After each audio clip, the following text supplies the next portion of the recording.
In 1815, the eruption of Mount Tambora plunged parts of the world into darkness and marked a gloomy period that came to be known as the Year Without a Summer. So when Mary and Percy Shelley arrived at the house of Lord Byron on Lake Geneva, their vacation was mostly spent indoors. For amusement, Byron proposed a challenge to his literary companions. Who could write the most chilling ghost story? This sparked an idea in 18-year-old Mary. Over the next few months, she would craft the story of Frankenstein. Popular depictions may evoke a green and groaning figure, but that's not Mary Shelley's monster. In fact, in the book, Frankenstein refers to the nameless monster's maker, Dr. Victor Frankenstein. So tense is the struggle between creator and creature that the two have merged in our collective imagination. Before you read or reread the original text, there are several other things that are helpful to know about Frankenstein and how it came to assume its multiple meanings. The book traces Dr. Frankenstein's futile quest to impart and sustain life. He constructs his monster part by part from dead matter and electrifies it into conscious being. Upon completing the experiment, however, he's horrified at the result and flees. But time and space aren't enough to banish the abandoned monster, and the plot turns on a chilling chase between the two. Shelley subtitled her fireside ghost story, The Modern Prometheus. That's in reference to the Greek myth of the Titan Prometheus, who stole fire from the gods and gave it to humanity. This gave humanity knowledge and power, but for tampering with the status quo, Prometheus was chained to a rock and eaten by vultures for eternity. Prometheus enjoyed a resurgence in the literature of the Romantic period during the 18th century. Mary was a prominent romantic and shared the movement's appreciation for nature, emotion, and the purity of art.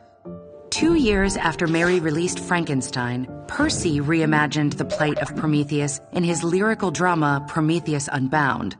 The Romantics used these mythical references to signal the purity of the ancient world in contrast to modernity.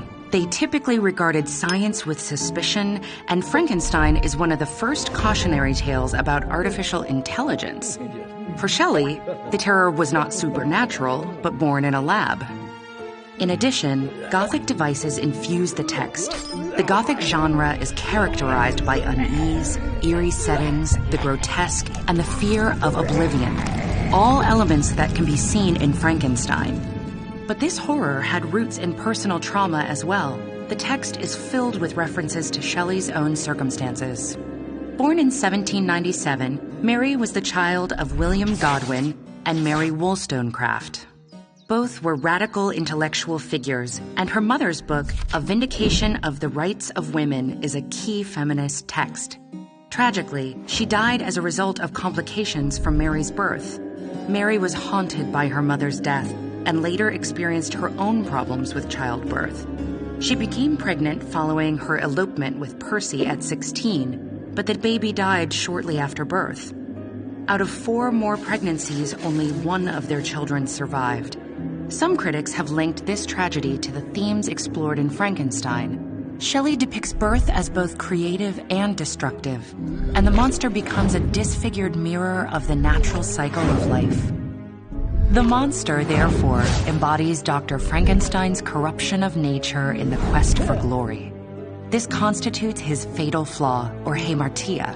His God complex is most clear in the line, "Life and death appeared to me ideal bounds, which I should first break through and pour a torrent of light onto our dark world." Although he accomplishes something awe-inspiring, he has played with fire at his own ethical expense. And that decision echoes throughout the novel, which is full of references to fire and imagery that contrasts light and dark.